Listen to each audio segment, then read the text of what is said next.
Hi friends, ಎಲ್ಲರಿಗೂ ನಮಸ್ಕಾರ. ರೇಖಾ ಅಡುಗೆ ಚಾನಲ್ಗೆ ಸ್ವಾಗತ. ಬನ್ನಿ, ಇವತ್ತು ನಾನು ಮಾಡ್ತಾ ಇರೋಂಥ ರೆಸಿಪಿ ಒಂದು ಸಾಂಬಾರ್ ರೆಸಿಪಿನೇ. ಹೆಸರು ಕಾಳು ಇಟ್ಕೊಂಡು ಒಂದು ಮಸಾಲೆ ಸಾಂಬಾರು ಮಾಡೋದು ತೋರಿಸ್ಕೊಡ್ತೀನಿ. ಇದು ಕೆಲವ್ರಿಗೆ ಗೊತ್ತಿರುತ್ತೆ, ಕೆಲವ್ರಿಗೆ ಗೊತ್ತಿರಲ್ಲ, ಅಂಥವ್ರಿಗೆ ಇದು ತುಂಬಾ ಯೂಸ್ ಆಗುತ್ತೆ.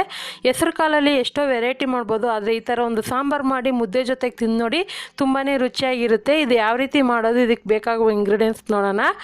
ಇಲ್ಲಿ ನಾನು 1 ಕಪ್ ಆಗೋಷ್ಟು ಹೆಸರು ಕಾಳು ತೆಗೆದಿಟ್ಕೊಂಡಿದ್ದೀನಿ. ಇಲ್ಲಿ ಒಂದು 2 ಮೀಡಿಯಮ್ ಸೈಜ್ ಆಲೂಗಡ್ಡೆನ ಕಟ್ ಮಾಡಿ ನೀರಲ್ಲಿ ಹಾಕಿಟ್ಕೊಂಡಿದ್ದೀನಿ. ಹಾಗೆ ಒಂದು 1/4 ಕಪ್ ಆಗೋಷ್ಟು ತೆಂಗಿನಕಾಯಿ, ಒಂದು ಟೊಮೊಟೊ, ದೊಡ್ಡ ಸೈಜ್ ಟೊಮೊಟೊನ ಕಟ್ ಮಾಡಿ ಇಟ್ಕೊಂಡಿದ್ದೀನಿ. ಒಂದು ಅರ್ಧ ಕೊತ್ತಂಬರಿ ಅಂದರೆ ಒಂದು ಇಡಿ ಆಗೋಷ್ಟು. ಹಾಗೆ ಇಲ್ಲಿ ಒಂದು ದೊಡ್ಡ ಸೈಜ್ ಈರುಳ್ಳಿದು 2 ಈರುಳ್ಳಿ ಕಟ್ ಮಾಡಿ ಇಟ್ಕೊಂಡಿದ್ದೀನಿ ಉದ್ದುದಕ್ಕೆ. 1 ಇಂಚು ಶುಂಠಿನ ಈ ಥರ ಕಟ್ ಮಾಡಿ ಇಟ್ಕೊಂಡಿದ್ದೀನಿ. ಒಂದು 8ರಿಂದ 9 ಪೀಸು ಬೆಳ್ಳುಳ್ಳಿ ತೆಗೆದಿಟ್ಕೊಂಡಿದ್ದೀನಿ, ಇದಿಷ್ಟು ಮಸಾಲೆ ರುಬ್ಬೋದಕ್ಕೆ.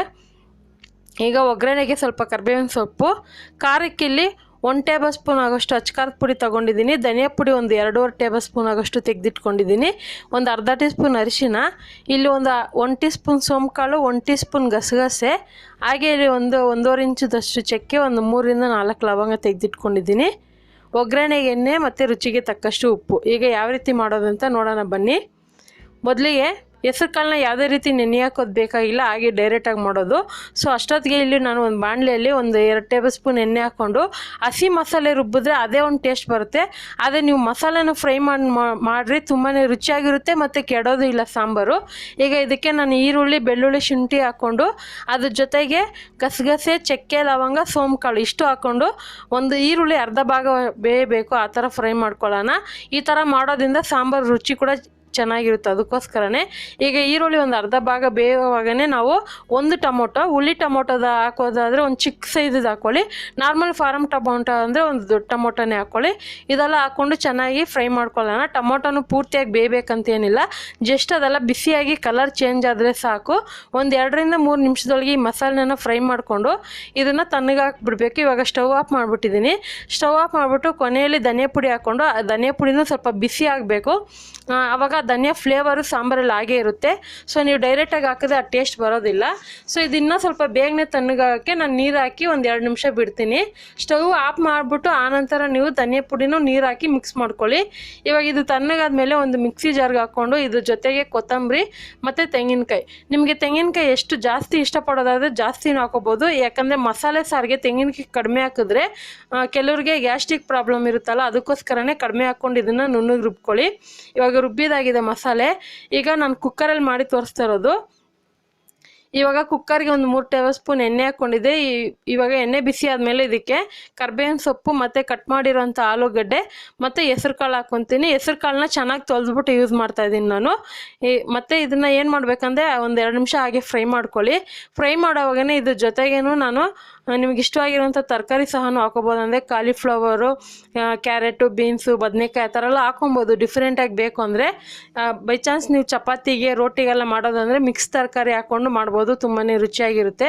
ಸೊ ಇವಾಗ ನಾನು ಅರಿಶಿನ ಪುಡಿನೂ ಖಾರದ ಪುಡಿ ಹಾಕ್ಕೊತಾ ಇದ್ದೀನಿ. ನಿಮಗೆ ಕಲರು ಕೆಂಪು ಕಲರ್ಗೆ ಬೇಡ, ಹಸಿರು ಕಲರ್ಗೆ ಬೇಕು ಇದು ಮಸಾಲೆ ಟೇಸ್ಟ್ ಅಂದರೆ ಹಸಿರು ಮೆಣಸಿನ್ಕಾಯಿ ಮತ್ತು ಕೊತ್ತಂಬರಿ ಸ್ವಲ್ಪ ಜಾಸ್ತಿ ಹಾಕ್ಕೊಂಡು ಮಾಡ್ಕೋಬೋದು. ಅದು ಕಲರ್ ಗ್ರೀನ್ ಕಲರಲ್ಲಿ ಬರುತ್ತೆ, ಅದು ಸಹ ಚೆನ್ನಾಗಿರುತ್ತೆ ತಿನ್ನೋದಕ್ಕೆ. ಅದೇ ನಾನು ನಾರ್ಮಲಾಗಿ ಖಾರದ ಪುಡಿ ಯೂಸ್ ಮಾಡಿದ್ದೀನಿ. ಇವಾಗ ಈ ಮಸಾಲೆ ಎಲ್ಲ ಹಾಕ್ಕೊಂಡು, ಈ ಮಸಾಲೆಯಲ್ಲೂ ಸ್ವಲ್ಪ ಹಸಿ ವಾಸನೆ ಇರುತ್ತಲ್ಲ, ಅದೆಲ್ಲ ಹೋಗಬೇಕು. ಸೊ ಆ ಥರ ಹೋಗೋದ್ರಿಂದ ಸಾಂಬಾರು ಚೆನ್ನಾಗಿ ಟೇಸ್ಟ್ ಬರುತ್ತೆ ಮತ್ತು ಒಂದು ದಿವಸ ಇಟ್ಟರೂ ಕೆಡೋದಿಲ್ಲ. ಯಾಕಂದರೆ ಬೇಸಿಗೆ ಕಾಲದಲ್ಲಿ ನೀವು ಎಷ್ಟೇ ಥರ ಸಾಂಬಾರು ಮಾಡಿ ಬೇಗನೆ ಕೆಟ್ಟೋಗುತ್ತೆ. ಸೊ ನಾನು ಹೇಳೋ ಥರ ನೀವು ಪ್ರಿಪೇರ್ ಮಾಡಿದ್ರೆ ಕೆಡೋದಿಲ್ಲ, ಒಂದು ದಿವಸವರೆಗೂ ಇಟ್ಕೊಬೋದು. ಈಗ ಇದನ್ನು ಚೆನ್ನಾಗಿ ಕುದಿಯೋವಾಗೇ ಇದಕ್ಕೆ ಉಪ್ಪು ಹಾಕ್ಕೊತಾ ಇದ್ದೀನಿ. ಆದಷ್ಟು ಅಡುಗೆಗಳಿಗೆ ಕಲ್ಲು ಉಪಯೋಗಿಸಿ. ನೋಡಿ ಇವಾಗ ಇದು ಉಪ್ಪೆಲ್ಲ ಹಾಕ್ಕೊಂಡು ಚೆನ್ನಾಗಿ ಕುದೀತಾ ಇದೆ ಅಲ್ವಾ. ಇದನ್ನು ನೀವೇನಾದರೂ ನಾನು ಹೇಳ್ದಂಗೆ ಚಪಾತಿಗೆ, ರೋಟಿಗೆ ಆ ಥರ ತಿನ್ನಬೇಕಾದ್ರೆ ಸ್ವಲ್ಪ ಗಟ್ಟಿಯಾಗಿ ಮಾಡ್ಕೋಬೇಕು. ಇಲ್ಲ ಮುದ್ದೆಗೆ, ಅನ್ನಕ್ಕೆ ಬೇಕಂದರೆ ಸ್ವಲ್ಪ ನೀರು ಥರ ಮಾಡ್ಕೊಳ್ಳಿ, ಅದು ಟೇಸ್ಟಾಗಿರುತ್ತೆ. ಇದೊಂದು ಸ್ವಲ್ಪ ನಾನು ಗ್ರೇವಿ ಟೈಪಲ್ಲೇ ಮಾಡ್ತೀನಿ. ಈಗ ಇದಕ್ಕೆ ನೀರು ಹಾಕ್ಕೊಂಡಿದ್ದೀನಿ. ಸುಮಾರು ಇಲ್ಲಿ 1.5 ಕಪ್ ಆಗೋಷ್ಟು ನೀರು ಹಾಕ್ಕೊಂಡಿದ್ದೀನಿ.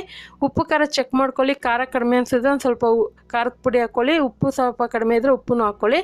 ಹಾಕ್ಕೊಂಡು ಇದನ್ನು ಚೆನ್ನಾಗಿ ಮಿಕ್ಸ್ ಮಾಡಿದ ಮೇಲೆ ಇದನ್ನು ಮೀಡಿಯಮ್ ಫ್ಲೇಮಲ್ಲಿ ಇಟ್ಕೊಂಡು 2ರಿಂದ 3 ವಿಸಿಲ್ ಕೂಗಿಸ್ಕೊತೀನಿ. ನೀವು ಹೆಸರು ಕಾಳನ್ನ ನೆನೆ ಹಾಕಿ ಮಾಡೋದಾದರೆ 1 ವಿಸಿಲ್ ಕೂಗಿಸ್ಕೊಳ್ಳಿ, ಇಲ್ಲಾಂದರೆ ಪಾತ್ರೆಯಲ್ಲಿ ಸಹ ಮಾಡ್ಕೋಬೋದು. ಯಾಕಂದರೆ ಹೆಸರು ಕಾಳು ನೆಂದಿದ ಮೇಲೆ ಬೇಗನೆ ಬೇಯುತ್ತೆ. ಇವಾಗ ನೋಡ್ತಾ ಇರ್ಬೋದು, ಒಂದು 3 ವಿಸಿಲ್ ಆದಮೇಲೆ ಇದನ್ನು ಓಪನ್ ಮಾಡಿ ನೋಡ್ತಾ ಇದ್ದೀನಿ. ಈ ಥರ ಬಂದಿದೆ ಸಾಂಬಾರು. ಇಷ್ಟು ಗಟ್ಟಿ ಇದ್ದರೆ ಸಾಕು, ಯಾಕಂದರೆ ಮುದ್ದೆಗೆ ರೈಸ್ಗೆಲ್ಲ ಸೂಪರಾಗಿರುತ್ತೆ. ಸೊ ಇವಾಗ ರೆಡಿಯಾಗಿದೆ. ಸೊ ಇದನ್ನು ನಾನು ಹೇಳ್ದಂಗೆ ನೀವು ರೊಟ್ಟಿ, ಚಪಾತಿ, ಮುದ್ದೆ, ಅನ್ನಕ್ಕೆಲ್ಲ ಸೂಪರಾಗಿರುತ್ತೆ. ಖಂಡಿತ ಇವತ್ತು ಮಾಡಿರೋಂಥ ಹೆಸರುಕಾಳು ಮಸಾಲೆ ಸಾರು ನಿಮಗೆಲ್ಲ ಇಷ್ಟ ಆಗಿದ್ರೆ ನೀವು ಇದೇ ರೀತಿ ಟ್ರೈ ಮಾಡಿ. ಯಾವ ರೀತಿ ಬಂತು ಅನ್ನೋದನ್ನ ಕಮೆಂಟ್ ಮಾಡಿ. ಇಷ್ಟ ಆದರೆ ಲೈಕ್ ಮಾಡಿ, ಶೇರ್ ಮಾಡಿ, ಮರೆಯದೆ ನನ್ನ ಚಾನಲ್ಗೆ ಸಬ್ಸ್ಕ್ರೈಬ್ ಮಾಡಿ. ಈ ವಿಡಿಯೋ ನೋಡಿದ್ದಕ್ಕಾಗಿ ಎಲ್ಲರಿಗೂ ಧನ್ಯವಾದಗಳು.